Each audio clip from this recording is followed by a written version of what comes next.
on as well tonight, Mayo and Donegal games. He was at both over the weekend, so he'll give us his assessment of where both teams are ahead of Dublin and Kerry and Galway. And Matt Williams and Eddie O'Sullivan as the Southern Hemisphere strikes back. 53106 is the text number. We're on Twitter at Off The Ball. Kieran Cunningham from the Irish Daily Stars in studio. Hello, Kieran. Hello. And Richie McCormick back after his 2 weeks away. Hello, sir. How are you, Joe? You all right? Very good. Richie was in France. Yeah, France. They're very excited about the World Cup. They're very excited about 20 years ago. Brought this in. There's pretty much documentaries and magazines and all this kind of stuff. Because that's their Italia 90, basically. Well, better than that. They bloody won the thing. Yeah. And I can't remember, was it Monday night of last week? I watched literal back-to-back documentaries in French on the one channel on France 2 about the World Cup. One of them was based around the night itself. They were interviewing kids that were born on the day and the parents that gave birth to them when they were in labour and hoping to be discharged from hospital just beforehand. They were talking to former players in the other one. A couple of them moved into different spheres. Stefan Givarch, who was the non-goal scoring centre forward. He's moved into, I think, the breeding of fish or selling them. You probably checked this now, but I bet you couldn't. Could you name the 5 cover stars without checking? Pires, Lizarazu, Zidane, Desailly and Laurent Blanc. That's Pires on the left. That is Pires on the left, yeah. With the short hair. I was thinking Jork here. No, that's Pires. Yeah, you're right. Hair short. Yeah. There we go. There we go. Well done. Anyway, back to the fish. You were saying, holding up something for radio listeners. It was a 20-year anniversary aujourd'hui. Yeah. Special edition. So they're all reminiscing and enjoying mad for it. Yeah. Well, quietly brimming with confidence because I watched one of their warm-up games over there as well, and they're, they pretty much like ourselves. They have a show on L'Equipe TV every night, which is L'Equipe du Soir, whereby they sit around. I think it's like 5 journalists and a presenter. I don't know where they got this idea. Just sit around and talk sport for a while. But they were talking just in general terms about France, and they seem quietly confident they can do well. But literal every night. Not Pogba. What can we do with Paul Pogba? Not Pogba. It's bloody everywhere. And even they're like, well, he's not performing the best he can. I spent a year of my life talking about Paul Pogba. I want it to end. If we can do without it, it'd be brilliant. But yeah. But Gallic shrugs seem to be made for Pogba. Do you know what? He's the star of a kids' TV show over there as well. Really? He is in puppet form on one of the kids' channels on a TV show over there as well. And it's just like regular puppet, just like nondescript kid puppet. And then there's one of Paul Pogba. For what reason, I don't know. Well, it's Paul Pogba. Paul Pogba. What explanation do you need? So that was me holiday. Good. Okay, well done. Good. Welcome back. I know you were delighted to get away from your children, and that was half the appeal of getting back into the office to say. Listen. You said that off air. Lesson learned. Don't bring 3 small kids under 7 on a foreign holiday. The holiday is coming home. A holiday is coming home. Yeah. I'm looking forward to getting a holiday some point later in the year. Even getting through the airport. Don't start. Air travel with children. It's really all ahead of you, Joe. Designed for them. So, on the upside of having children, we had a lovely letter in here. And the upside of the GAA. This was an email in from John C. I won't give out your full name, John, but we got your email. So, John said, I brought my 7-year-old son, Fionn. Hello, Fionn. Hope you're well. To the Limerick versus Mayo game on Saturday night in the Gaelic Grounds. We decided to go to the football because, well, the hurlers are flying and not short of support, whereas the footballers are at a low ebb and definitely in need of support. So very thoughtful, classy gesture from John and Fionn. The match itself was only a contest for a brief period and Limerick were outclassed very quickly. We did get on the pitch after the game though. We were amongst the Mayo fans who outnumbered the home crowd by at least 5-1. But this is when the real joy of the GAA took my son on an adventure he'll never forget. A mentor for the Limerick team saw us wandering around amongst the Mayo fans who were busy with Aidan O'Shea, Lee Keegan and the injured Tom Parsons. The mentor tossed a ball, a match ball no less, in my son's arms with the words, "We won't miss one." It didn't end there though. Josh Ryan, a future Limerick All-Star, in brackets he has wishful thinking, gave Fionn a high five, a fist pump and an autograph, in brackets beaming. Then Peter Nash, who's involved with the same club as Fionn, but doesn't know either of us from Adam, as I'm a blow-in, proceeded to kneel down beside him for 5 minutes chatting about football, hurling, and promised to keep plugging away with Limerick until Fionn was on the pitch beside him. When you stop now, Joe, come on. We left the ground and walked back to the car chatting about what he described as the greatest ever experience he'd had at a match. I suppose it's moments like these that separate the GAA from everything else. That was our story about Fionn's greatest ever match day. That's from his dad, John. It's a great story. It's a lovely Beautiful story. story, Yeah, it's very nice. I wouldn't say it's just a GAA thing as well. No, I think that's I've seen that with a lot of sports people, and even You see a lot of clips of Cristiano Ronaldo, arguably the most famous sports person on the planet. He's brilliant with kids. He gives them a lot of time, and often you find like security push them away, and he goes past the security and becks them across. Like so, I think a lot of sports people remember what it's like to be that kind of kid, looking up to their idols, and they engage. I suppose if there is a unique aspect, and unique might be a bit too strong a word to the GAA, is this element of being able to come on the pitch afterwards. Like we still have an interesting relationship with absolutely. measures. Like even this thing, I know with a lot of hurling games, you see people put up the clip because people are blown away by where kids have a puck around. Like Purnell Park especially, like it happens all the time. It happens in Wexford, it happens in Nolan Park. I don't know if it's happening in Nolan Park at halftime. It certainly was happening at full time on Saturday, but Wexford Park definitely does. Yeah, but that's definitely something unique. Like you can't imagine at Old Trafford, all the kids coming on for isn't it brilliant that the kids understand, right, time's up, and clear the pitch in no time. Well, they do organise, League of Ireland games is particularly, they organise half-time kick-rounds. Like they'll be involved with a school or they'll be involved with a local football club, and they'll come in and they'll have like a five-a-sides in the middle of the pitch. Like Dalymount will always have one at half-time between a gang of local kids from whatever school or from whatever football club. Yeah, but that's more an organised thing. We're talking about just chaos. No, this is the kids chaos. Rush on and just people running around, kicking balls, pucking balls. Bring your I don't know if you've seen some of these matches when what they devolve into, to be fair. It becomes chaos. The flip side of it, okay, so it's a genuinely beautiful thing, and that's a father-son memory that kind of would make you go, right, get your composure back for a second. The flip side, though, is, and we've seen it twice now in the last 7 days, happened in the Waterford tip match, and then happened on Saturday in Navan, where we're having referees escorted off the pitch by Gardaí, umpires escorted off the pitch by Gardaí. Andy McEntee, who was genuinely upset afterwards, and understandably so, and I have huge sympathy for him. It's a bitter pill to swallow, but was completely out of control. And like, frankly, it's embarrassing that this is happening. You can't imagine Joe Schmidt, you can't imagine it happening in most sports. Like, it is embarrassing that coaching staff are just behaving like lunatics on the sideline. They come on the pitch, and if you think about it now, in the same way that we find the children on the pitch playing hurling wonderful and it's a normalised thing, it's also pretty normalised now to see Gardaí on the pitch with referees and umpires. And frankly, in 2018, the old line is, he lost his head and, it can happen, but look, we know it's not right, but it can happen. Like, that needs to end now. It is actually embarrassing. Yeah, and the other thing, Joe, you can have sympathy for both sides. Like, I looked at the pictures of Andy McEntee and I was just thinking about what he's gone through in the 2 years with Meath, all the pressure there is because of Meath's history and tradition and where they are now, and trying to get back up there. And it did look like they were going to take a big scalp, and a couple of big calls went against them. So I have a lot of sympathy for how frustrated he was. But also I've seen the pictures, even the still photographs of Paddy Naylor, the referee, going off on the Garda escort, and he looks really upset. And like, you forget what it's like to be in his position. He's a volunteer too. And like some managers, I don't think Andy McEntee gets a cent. I'm not implying that by any means, but a lot of managers do get paid. Referees don't get paid. They get very basic expenses. They're giving up a huge amount of time as they get to a certain degree of physical fitness, etc. And they have to make calls in a split second with no benefit of replays. And especially in football now, where you might have 20 players and a very tight space, and it's pretty hard to see what's going on if something happens, and you have to make that call so quickly. And you're hammered by people on Twitter who've looked at 5 replays. And you go, like even later that evening I was watching Wexford Kilkenny on Sky, and the final whistle, there was a close-up of Davy Fitz, and I saw his face, and I said, he's going to blame the referee. Like, you could just tell. It's gone. Give the guys a break. You try doing the job. Have you ever refereed anything? No. Like, I refereed an under-10 game once. That was hard. Really? Yeah. Here, that'll put a lump in your throat. Anytime I see a golf pro hand a ball over to a kid, the commentators are falling over themselves to say that kid will be a golf fan for life. But that Limerick story there knocks that one into cocked hat. Yeah, that's a very old saying. Nice. What is a cocked hat? What's the origin there? You're going back to probably Tudor times or something. Yeah. Jerry and Tullamore, impressive.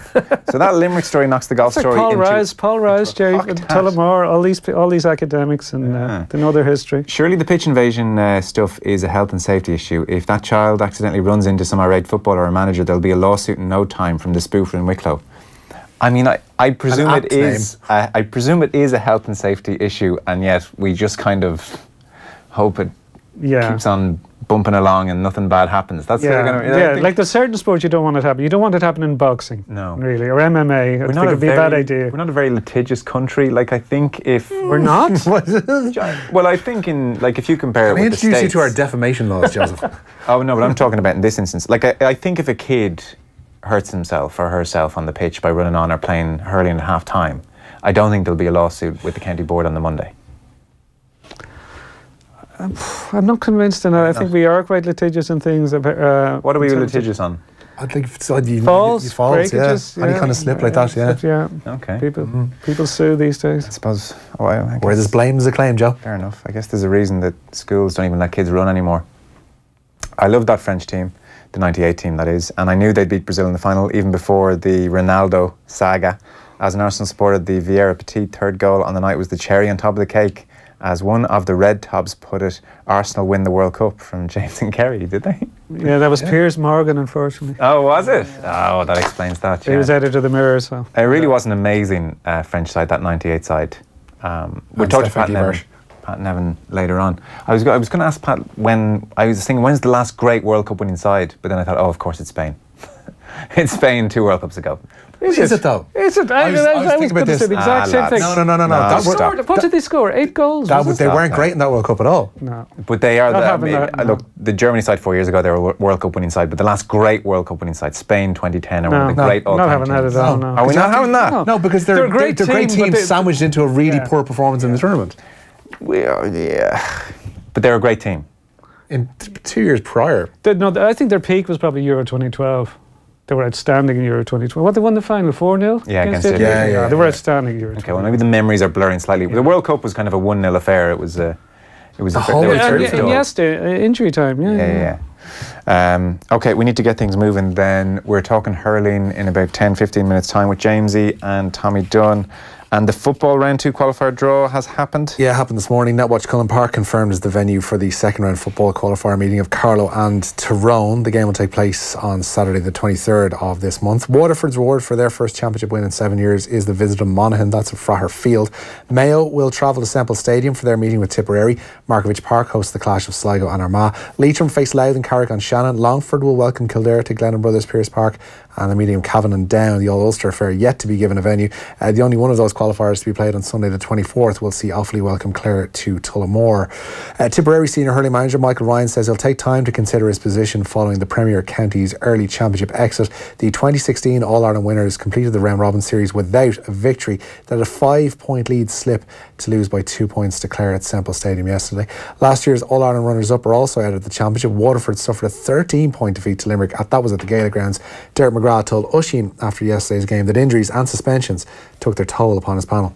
Not to give me every excuse or every opt-out, but yeah, look, Usheen, I think what was highlighted today is the spine of our team for a league-winning run, an All-Ireland run, was based around Barry Coughlin, was based around Tyg de Burka, was based around Shane Fives, was based around Dara Fives, was based around Kieran Bennett. 5 of the 7 of them weren't involved today. Shane Fives only for 5 minutes. So I think the significance of that is not an excuse, it's a reality. And I think you have to be pragmatic at times and realise that when that defensive structure is taken away from you, when you've relied on that, and you're perhaps the balance between trying to be more expressive and more containment at the back, if you like. It's a hard balance to strike right. I thought we did it well last week, but key individuals that hadn't trained in the run-up to the game, had only played for the first time last week, maybe fatigued a small bit, Yeah, no doubt. Michael Ryan, interestingly, the Tipperary manager, was saying that given the 8 games and the way they treated the league, and then they did genuinely have a proper April of club action in Tipperary, right, he was saying we're not going to be able to prepare the same way next year. Now, he didn't actually comment if he'd be there next year. He didn't want to comment, but he was saying the way we've learned, we can't put the players through the same thing. Yeah, because everybody's learned on the hoof here. Yeah. They've all tried to figure it out. Like, I was at some of Waterford's early league games, and he was rotating the full team game to game, and he was just trying to obviously give himself more options. It was all about gearing toward the championship, and then things fell apart. And I think we're going to see similar thing with the football when you go into Super 8s. Maybe not with the Dublin and Kerry because they're so strong, but the way the Super 8s, it's only 5 weeks away. The first game's only 5 weeks away. And the way it works is you play the first 2 weekends, then you have a weekend off, and then you play the next weekend. But if you go into the semi-finals, you're playing the following weekends, you're going to be playing 4 out of 5 weeks. Mm-hmm. So that's going to take a toll because the teams aren't used to playing those kind of big games at that time of the season. It's going to be interesting how it pans out. Yeah, for sure. Terrible injury at Croke Park yesterday, Rich. Yeah, double fracture to the skull has ended the championship campaign of Laois captain Stephen Atride. The defender will miss the Leinster final with Dublin later this month after suffering the head injury. It was late on in yesterday's semi-final win over Carlow. Yeah, double fracture to the skull. He clashed with the knee. Yeah, I covered the game yesterday, and he was down a lot. He got treatment for a long time. It was very worrying. So it's, you know, like you saw in the rugby on the New Zealand-France game, the guy got about a double skull fracture. It's just scary when you see something like that happen in the sporting field. Yeah, absolutely. And then Stephen Cluxton, have we word? No word yet. He's going to be monitored throughout the week. He's in danger of missing that Leinster final as well. The goalkeeper taken to hospital having suffered a knock to the lower back in yesterday's win over Longford. Cluxton will be monitored, as I say, over the coming days, having not missed a championship game since 2004. His manager Jim Gavin says, though, that Evan Comerford is a worthy replacement. Yeah, Evan has. Like we can see his progress on the training field. He's been working really hard with Josh Moore and Stephen, and he's you can see that he's very diligent. Applies himself really well. He's got a great attitude, and I think you saw there was a seamless transition, which is a credit to Evan, to his application over the last, not over a number of weeks, but a number of months and years. Yeah, it would be very interesting if Comerford, for whatever reason, I mean, you wish Cluxton well, but if Comerford had to see at the season, 20 years old, and so much onus on him, big game. Yeah, but I would think there must be a temptation, even if Cluxton is close to full fitness for the Leinster final, to leave Comerford in, because it's a game.